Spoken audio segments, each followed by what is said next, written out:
Hi, I'm Ray Grinberg. I'm the designer and crafter of this knife, the Mad Surgeon. Lately on the internet I've been getting a lot of feedback. People want to know why it was designed the way it was and how it works in combat. Some people are saying that it's not going to work, it doesn't work. Some people are criticising it, some people see its use and really like it. So what I want to do today is actually take you through its function and the reason for its form, and try and get you to understand why it was designed the way it was. Before I go into that though, you really need to understand the concept of knife fighting as an art and as a means of self-defense.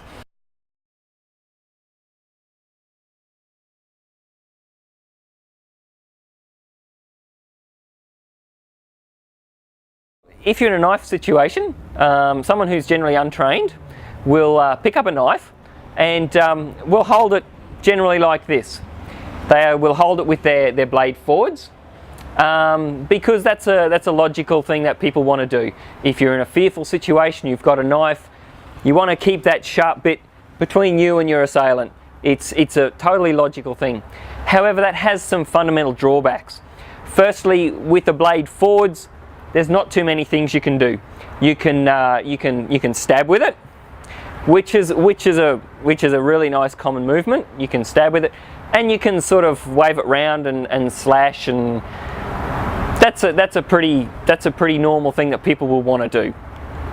However, that is fundamentally flawed because there's very little you can do in the way of defense. Remembering that in a knife fight, you're actually not hitting blade on blade. You don't have the motor skills to do that anymore.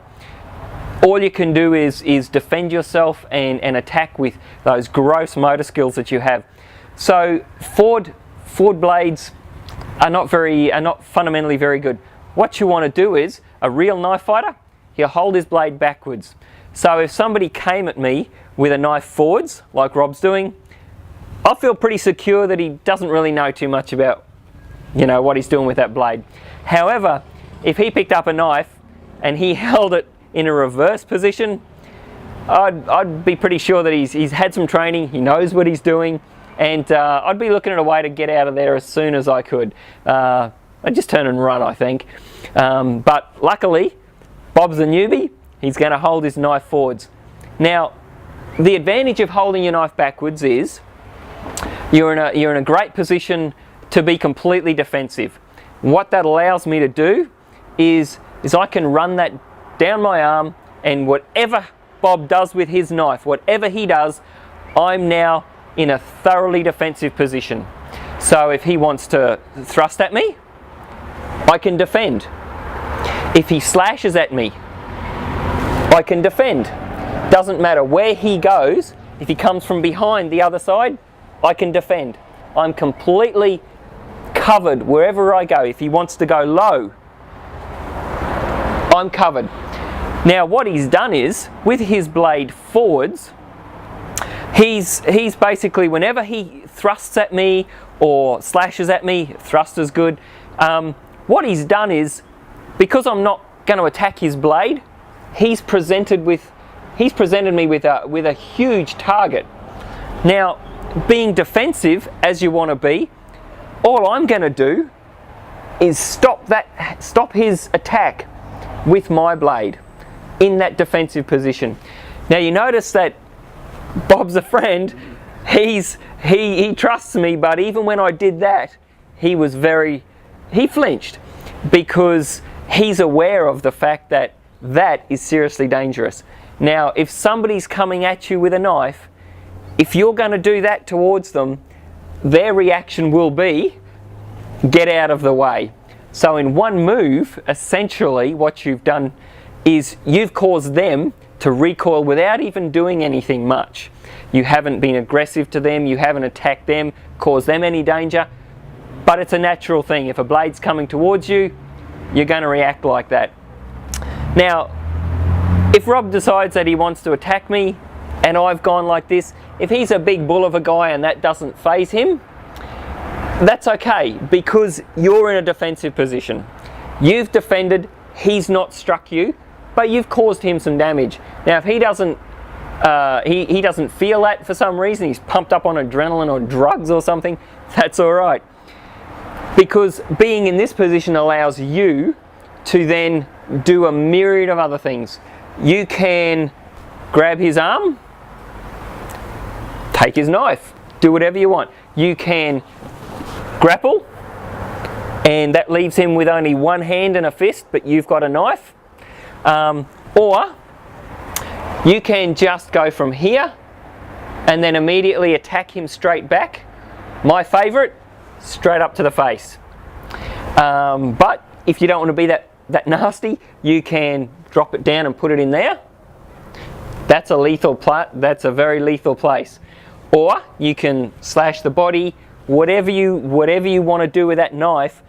If he sees that coming for him, if that didn't turn him away, then I bet you that would. He's not going to stay around if that's coming for his face. That's the essence of knife fighting.